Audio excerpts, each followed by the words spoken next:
నమస్తే welcome to V news Gudivada ముందుగా headlines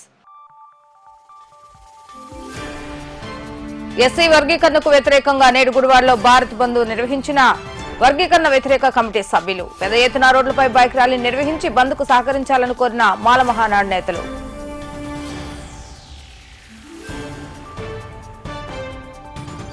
Bharat బంద్ నేపథ్యంలో అల్లర్లు జరగకుండా ఏర్పాటు చేస్తున్న భద్రతను పర్యవేక్షించిన జిల్లా ఎస్పీ గంగాధరరావు జిల్లాలో ఎక్కడ ఎటువంటి అవాంఛనీయ ఘటనలు జరగకుండా ప్రశాంతంగా ముగిసిన బంద్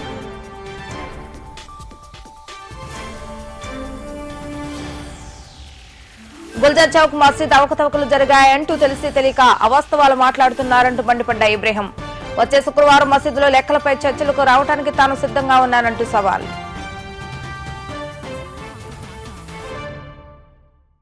సుప్రీంకోర్టు ఇచ్చిన తీర్పు వ్యతిరేకంగా ఎస్సీ వర్గీకరణ రాజ్యాంగ విరుద్ధమని వర్గీకరణపై కేంద్రం పునరాలోచన చేయాలని కోరుతూ వర్గీకరణ వ్యతిరేక పోరాట సమితి ఆధ్వర్యంలో గుడివాడలో బంద్ నిర్వహించడం జరిగింది.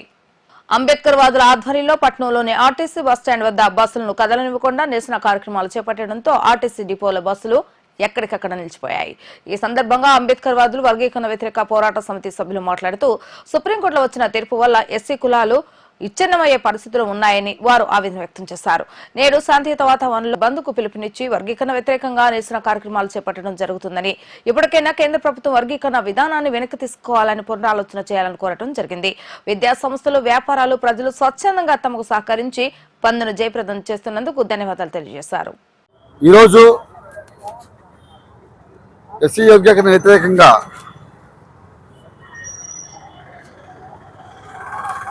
చేసిన తీర్పుకి దాని వ్యతిరేకంగా గుడివాడ ఎస్సీ వర్గీకరణ వ్యతిరేక పోరాట సమితి తరపున ఇక్కడ భారత బంద్ పిలుపుతో గుడివాడ కూడా బంద్ చేయడం జరిగింది చేస్తున్నాం. ఈరోజు అన్ని స్కూల్స్ కాలేజీలు విద్యాలయాలు అలాగే హోటల్స్ అలాగే షాప్స్ అన్నీ కూడా స్వచ్ఛందంగా ఇవాళ జరిగింది. బస్సులు కూడా 4 గంటల నుంచి మేము బంద్ చేయడం జరిగింది బస్సులని. ఈరోజు సాయంత్రం వరకు అందరూ కూడా ఈ బంద్కు సహకరించాలని కోరుతూ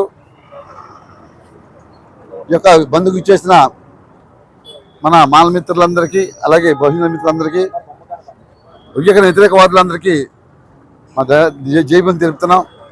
ఇంకా కంటిన్యూ బంద్ 5 వరకు జరుగుతుంది. కనుక అందరూ ఎక్కడ వెళ్ళకుండా అందరూ బంధుకు సహకరించాలని వర్గీకరణని మళ్ళా తీర్పు అందించే వరకు పోవడం జరుగుతుంది. ఇది ఇప్పుడు దేశవ్యాప్తం జరుగుతుంది. రేపటి నుంచి విడతల వారీగా అన్ని దళిత సంఘాలు మాల సంఘాలు ఎవరైతే అంబేద్కర్ వాదులు ప్రజా సంఘాలు అలాగే వర్గీకరణ వ్యతిరేకంగా ఉన్న ప్రతి ఒక్కరు కూడా ఆ యొక్క ప్రతి కార్యక్రమంలో పాల్గొనే విధంగా మేము కార్యాచరణ రూపొందిస్తాం. భవిష్యత్తులో అది సాధించే వరకు వర్గీకరణ ఆపే వరకు ఈ పోరాటం ఆగదు. కనుక ప్రభుత్వాలన్నీ కూడా దీన్ని దృష్టిలో ఉంచుకోవాలి. ఎప్పటికప్పుడు షెడ్యూల్ కాస్ట్గా ఉన్న అందరినీ విడగొడుతూ పద్దాక మా మధ్య గొడవలు పెడుతున్నారు. కానీ ఇది అందరికీ నష్టమే. మాలలకి మాదలకి ఉపకులాలు 59 పోవాలందరికీ ఇక వర్గీకరణ ప్రీమియర్ నష్టంగా వస్తుంది. కనుక అందరూ ఈ విషయాన్ని ఆలోచించి మందాకృష్ణ కూడా ఈ విషయాన్ని ఆలోచించాలి. ఎందుకంటే దీనివల్ల షెడ్యూల్గా పెట్టింది అంబేద్కర్. ఎందుకు మనం కలిసి ఎస్సీ ఎస్టీ మైనారిటీ గారిని రాజ్యాంగ చేపట్టే దిశలో ఆయన కోరుకున్నాడు. ప్రజలకు అందరికీ జైభీములు. ఈరోజు గుడివాడ పట్టణంలో భారతదేశ వ్యాప్తంగా నిర్వహిస్తున్నటువంటి ఎస్సీ వర్గీకరణ వ్యతిరేక పోరాటంతో ఈ ఉద్యమాన్ని ఈరోజు బంద్ ప్రకటించడం జరిగింది.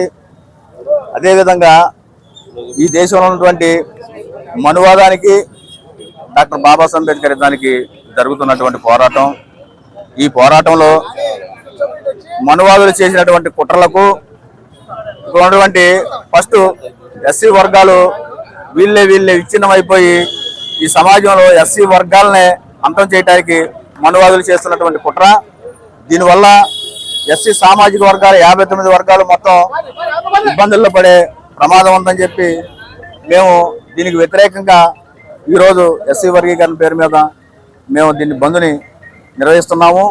ఈ బంద్కి ప్రతి ఒక్కరూ సహకరించినందుకు అందరికీ జై భీమ్ తెలియజేస్తున్నాం. జై భీమ్, జై భారత్. అందరికీ జైభీములండి. ఈరోజు గుడివాడ ఎస్సీ వర్గీకరణ వ్యతిరేక కమిటీ ఆధ్వర్యంలో గుడివాడ పట్టణంలో ఎస్సీ వర్గీకరణ వ్యతిరేకంగా భారత బంద్ను జయప్రదం చేస్తూ ఈరోజు గుడివాడలో ప్రజా సంఘాలు, దళిత సంఘాలు, అంబేద్కరిస్టులు, రాజ్యాంగాన్ని గౌరవించారు అందరూ ఈ బంద్లో పాల్గొని జయప్రదం చేస్తున్నారు. ఈరోజు గుడివాడ పట్టణంలో తెల్లవారుజాము 4 గంటల నుంచి మన గుడివాడ బస్ స్టాండ్ నుంచి ఏం బస్సులు వెళ్ళకోకుండా అన్ని వ్యాపార సంస్థలని, విద్యాలయాలు అన్నిటిని కూడా బంద్ చేస్తూ బంద్ను జయప్రదం చేస్తున్నందుకు అందరికీ హృదయపూర్వక వందనాలు తెలియజేస్తున్నాను. ఈరోజు బంద్ ముఖ్య ఉద్దేశం ఏంటంటే రాజ్యాంగంలో పొందుపరిచిన విధానాలను వ్యతిరేకిస్తూ కొన్ని లౌకికవాదులు, బీజేపీ, ఆర్ఎస్ఎస్ కొన్ని పార్టీలు మన రాజ్యాంగాన్ని వ్యతిరేకిస్తూ కుల వ్యతిరేకన, ఎస్సీ వర్గీకరణని వ్యతిరేకిస్తూ కోర్టును తీర్పిచ్చింది మన 1వ తారీఖు. దాన్ని మేమందరం వ్యతిరేకిస్తున్నాము. దాన్ని మరలా ఆలోచించి పునరాలోచించి వెనక్కి తీసుకునే వరకు మేరకు దళితులకు ఒక దళితులకే కాదు, ఇక్కడ ఉన్న ఎస్సీలు ఉన్నంటి బీసీలు అందరికీ నష్టం జరుగుద్ది. ఈ ఎస్సీ వర్గీకరణ అనేది ప్రతి సీఎం కూడా ఆపాలి. ఫస్ట్ నారా చంద్రబాబు నాయుడు గారు నేను ఇస్తానంటున్నారు. చంద్రబాబు నాయుడు గారు నీకు ఎస్సీల్లో అందరూ ఈసారి ఓట్లు వేశారు, అదొకటి గమనించుకుని ఈ ఎస్సీ రిజర్వేషన్ అనేది చంద్రబాబు గారిని ముందుకు తీసుకురావద్దని మాల తరపున డిమాండ్ చేస్తున్నాము. మరొకటి, ఈ యొక్క హక్కుల్ని కాలరాసి డాక్టర్ బాబాసాహెబ్ అంబేద్కర్ రాజ్యాంగాన్ని తూట్లు పొడుస్తాకి మనువాదులు ఇది చూస్తున్నారు. ఇది మేము ఎప్పటికీ ఒప్పుకునేదే లేదు, ఒప్పుకోం కూడా. ఈ రోజు నుంచి స్టార్ట్ అవుద్ది వర్గీకరణ అనేది. మాకు ఎస్సీ వర్గీకరణ వద్దు, అడ్డుకుంటామని జేబీఎంలు తెలుసుకుంటున్నాం. గుడివాడ పట్టణంలోని గుల్జార్ చౌక్ మసీదులో అవకతవకలు జరిగాయంటూ ఉయ్యూరుకు చెందిన జంపాన శ్రీనివాస్ గౌడ్ చేసిన ఫిర్యాదు మేరకు ఇటీవల వక్ఫ్ బోర్డు అధికారులు తనిఖీలు చేయడం, ఆ తర్వాత ప్రస్తుత కమిటీ మీడియా సమావేశంలో చేసిన వ్యాఖ్యలను గత కమిటీ అధ్యక్షుడు షేక్ ఇబ్రహీం స్పందించారు. నైజాంపేటలోని తన స్వగృహంలో ఇబ్రహీం మీడియా సమావేశాన్ని నిర్వహించి తన హయాంలో జరిగిన లావాదేవీల బ్యాంక్ రికార్డులను మీడియా ముఖంగా ఆయన చూపించారు.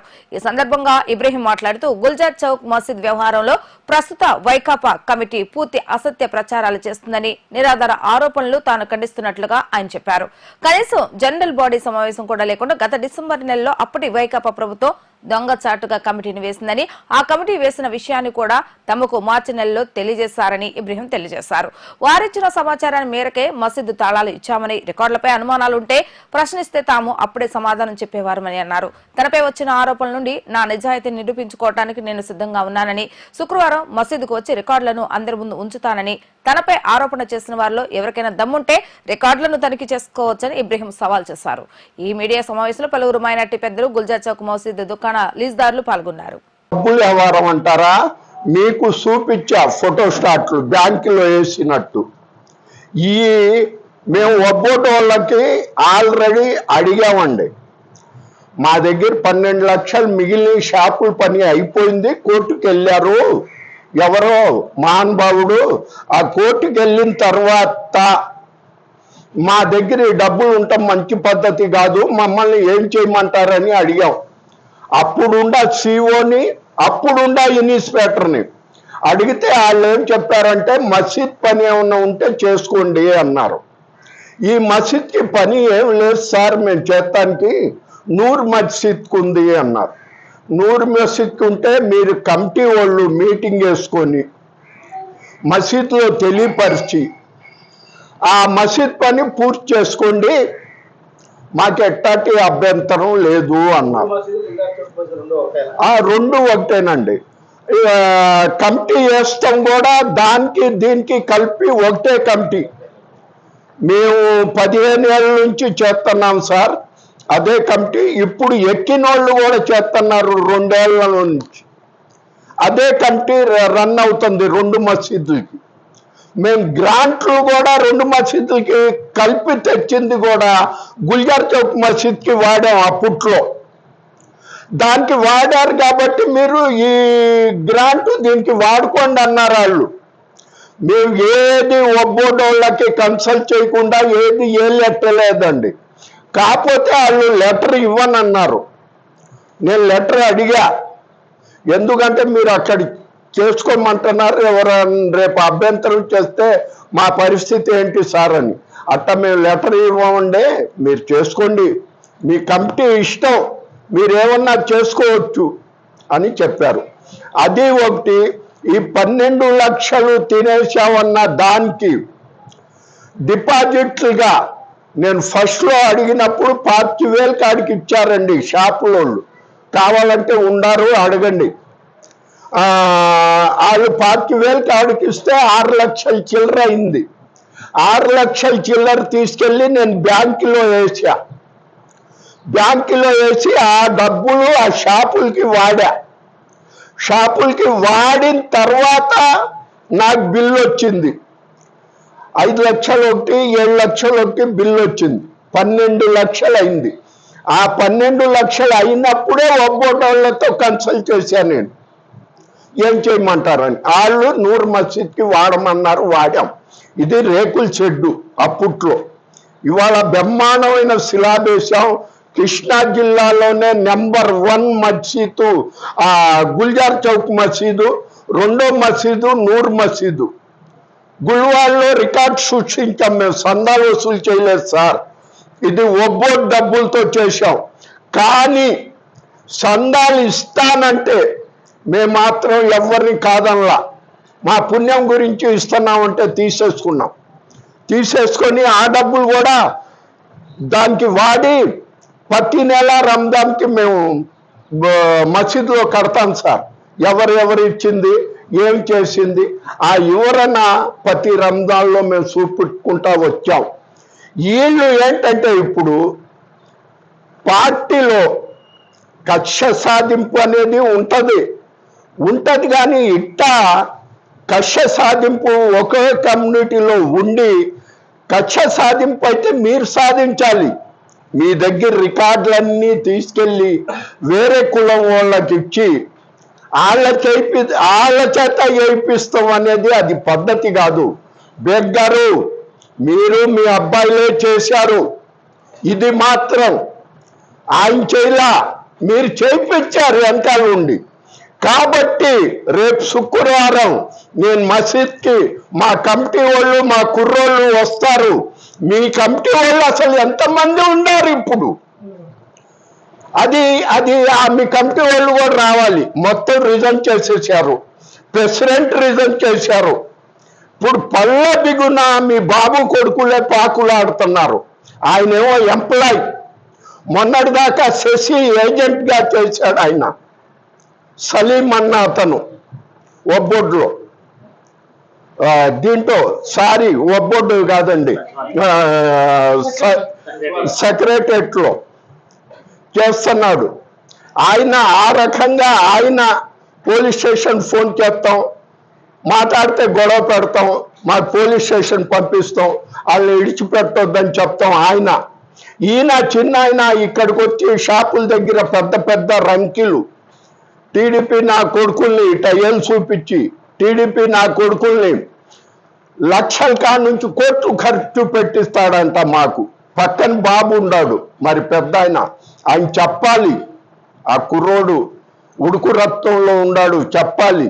ఆయన ఏం మాట్లాడకుండా ఇట్ట చేసుకుంటా వచ్చాడు. ఇట్ట చేసుకుంటా వచ్చి ఇవాళ నువ్వు ప్రయత్నిస్తే ప్రయత్నించుకో, మళ్ళా రెండోసారి కూడా నువ్వే చెయ్యాలని కొంతమంది మా టీడీపీ నాయకులు సపోర్ట్ చేస్తున్నారని చెప్పుకుంటూ ప్రచారం చేసుకుంటున్నావు. మళ్ళా కమిటీ నా కిందే ఉంటుందని. కానీ మీకు అది పద్ధతి కాదు. మీకు సాధిస్తే సాధించుకోండి. మాకు ఒక పార్టీ ప్రొసీజర్ ఉంది, ప్రొసీజర్ ప్రకారంగానే వెళ్తాం. మనకి జిల్లాకి మాకు ఇన్ఛార్జి రాము గారు, సెకండ్ తులసి గారు, వాళ్ళిద్దరికి కట్టుబడి ఏమైనా మేము చేస్తాం కానీ మేము తొందరపాటు నిర్ణయాలు తీసుకోం. ఎందుకంటే పార్టీలో మొగదల్లోనే మాకు తుల్చేశారు వాళ్ళిద్దరు. గొడవలు ఉండకూడదు, అది ఉండకూడదు, ఇది ఉండకూడదు. లేకపోతే మీ అబ్బాయిలు వేసే చిందులకి నాన్న సుక్కం చూపించే వాళ్ళం నాన్న. నువ్వు తొందరపడినట్టు మేము తొందరపడితే, కానీ మా నాయకులు దానికి అచ్చుకోలా. రాము గారు అచ్చుకోలా, తులసి గారు అచ్చుకోలా. ఇక చూసుకో, నా పేరు ఎత్తావు నువ్వు, వేరే కులం వాడితో వేయించావు నీకు దమ్ము లేక. నీకు దమ్ము పౌరుషం ఒక తల్లి తండ్రికి పుట్టినట్లయితే మనం చూసుకుందాం, ఇక చూద్దాం. నా కమిటీ వాళ్ళకి కూడా ఏమి లేదు. రజాక్ బాషా ఒక మాట నోరు జారాడు నిన్న ప్రెస్ వాళ్ళ దగ్గర, మాకేం ఇవ్వలేదు, మాకు ఏం చేయలేదని.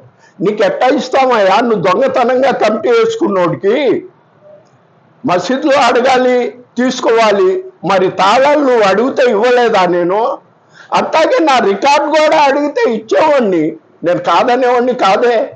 నేను రికార్డు దాచుకొని ఏం చేసుకుంటాను? ఇది అట్లాగే 36 నెలలు జీతాలు నా సొంత డబ్బులతో కట్టా. 21,000 కాడికి 36 నెలలు జీతాలు ఇమాం మౌజల్కి నేను కట్టా. అది కట్టాల్సి వచ్చిందని మీరు కమిటీ వేసుకోవాలా?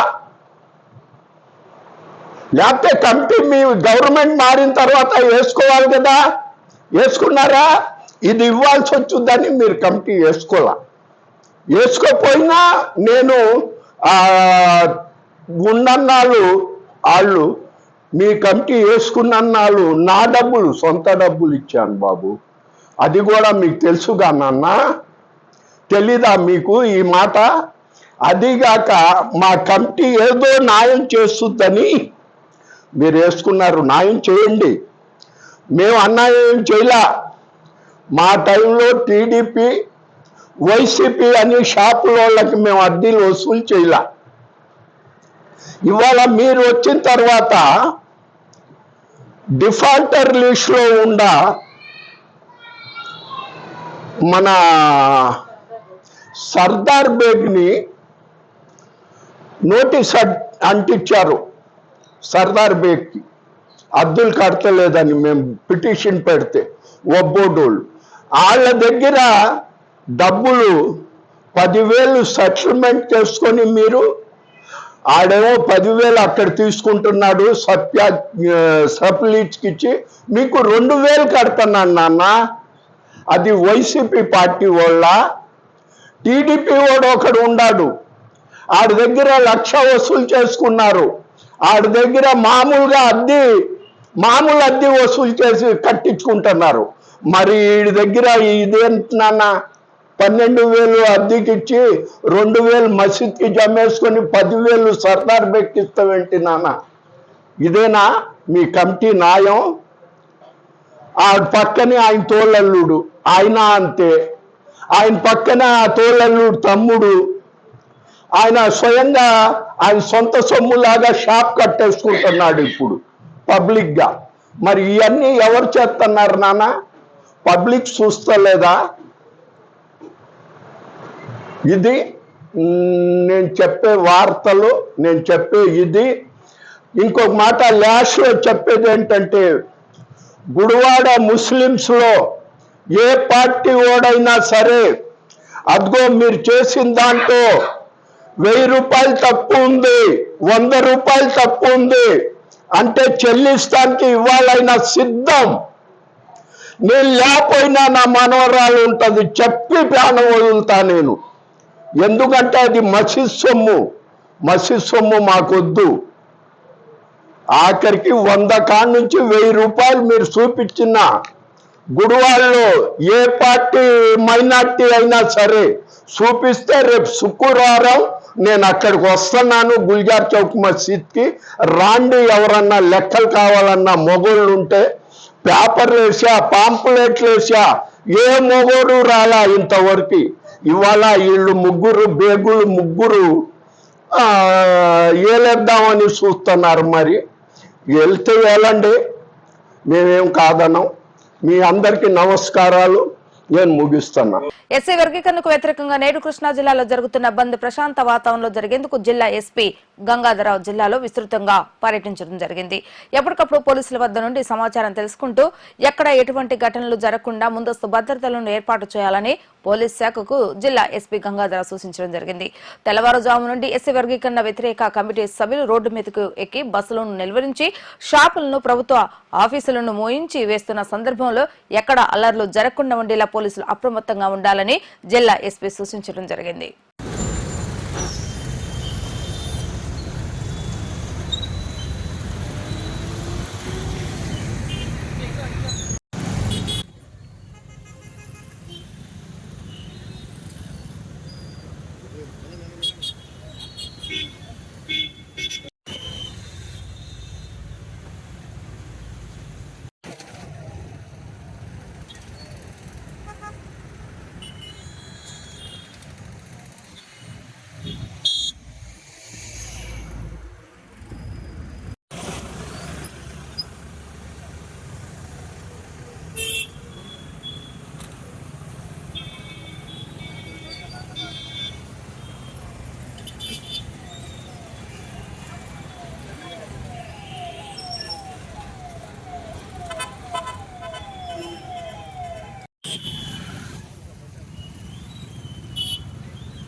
గుడివాడలో ప్రశాంతంగా బంద్ నిర్వహించడం జరిగింది. ఎస్సీ రిజర్వేషన్ కు వ్యతిరేకంగా 21వ తేదీన భారత్ బంద్ కు పిలుపునిచ్చిన నేపథ్యంలో వ్యాపార సంస్థలు, విద్యా సంస్థలు, పలు ప్రైవేటు మాల్స్ యాజమాన్యం బంద్ కు సహకరిస్తూ స్వచ్ఛందంగా దుకాణాలను మూసివేయడంతో గుడివాడల బంద్ ప్రశాంత వాతావరణంలో కొనసాగింది.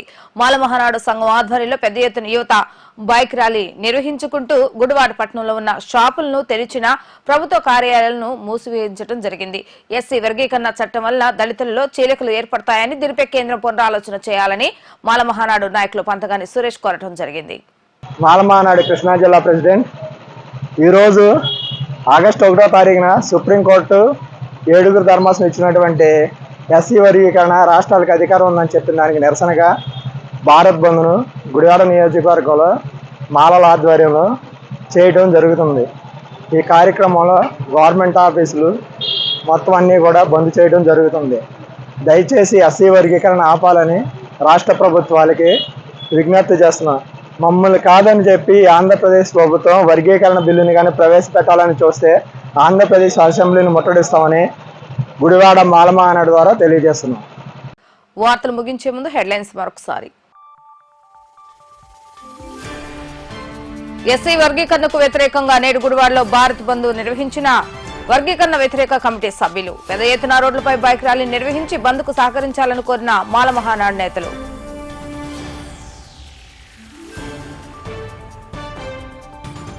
భారత్ బంద్ నేపథ్యంలో అల్లర్లు జరగకుండా ఏర్పాటు చేసిన భద్రతను పర్యవేక్షించిన జిల్లా ఎస్పీ గంగాధరరావు. జిల్లాలో ఎక్కడ ఎటువంటి అవాంఛనీయ ఘటనలు జరగకుండా ప్రశాంతంగా ముగిసిన బంద్.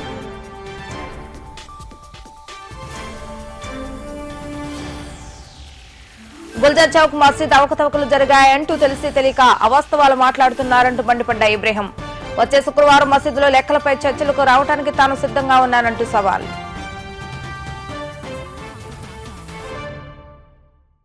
ఇవి ఈ రోజు వార్తా విశేషాలు. మరలా తిరిగి రేపు వీటీవీ న్యూస్ లో కలుద్దాం. అప్పటి వరకు చూస్తూనే ఉండండి వీటీవీ గుడివాడ.